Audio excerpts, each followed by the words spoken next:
has clashed with Vladimir Zelensky in a furious exchange at the White House, with the US president telling his Ukrainian counterpart to make a deal with Russia or we are out.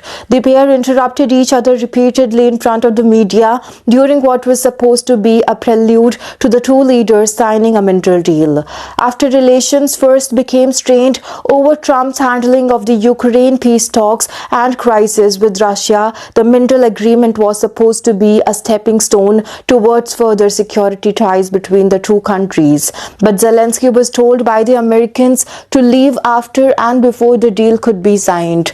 At one point, Trump told Zelensky he was not thankful enough for the United States military and political support and that he was gambling with the World War III.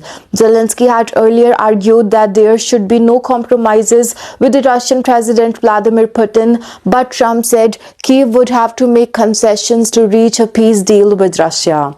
Russia launched a full-scale invasion of Ukraine in February 2022 and currently controls around 20% of Ukrainian territory.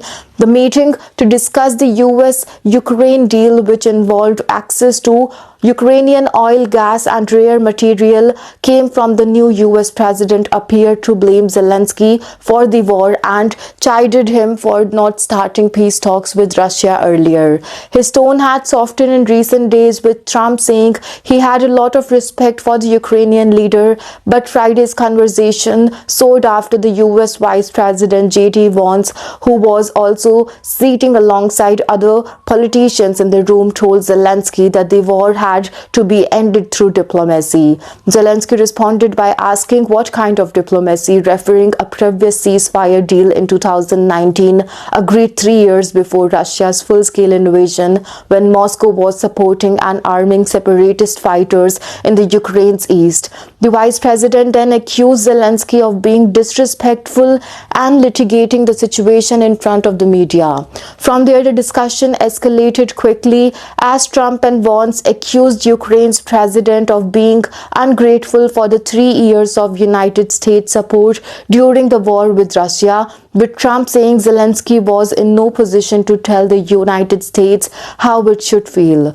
Not long after the meeting and well ahead of the pre-planned schedule, Zelensky was seen leaving the White House in his official vehicle. I have determined that President Zelensky is not ready for peace if America is not involved.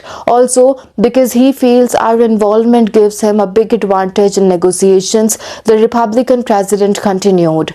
I don't want to give advantage, I want peace. Zelensky also posted on social media thanking the president and the United States 4 times. Zelensky said the public spat was not good, but the relationship between him and Trump could be salvaged. Also, because the relations are more than just two presidents, he said, adding that it was also about strong relationship between the two people. Reaction to the White House meeting among the US politicians appeared to fall along partisan lines, with the Republicans praising Trump and Democrats criticizing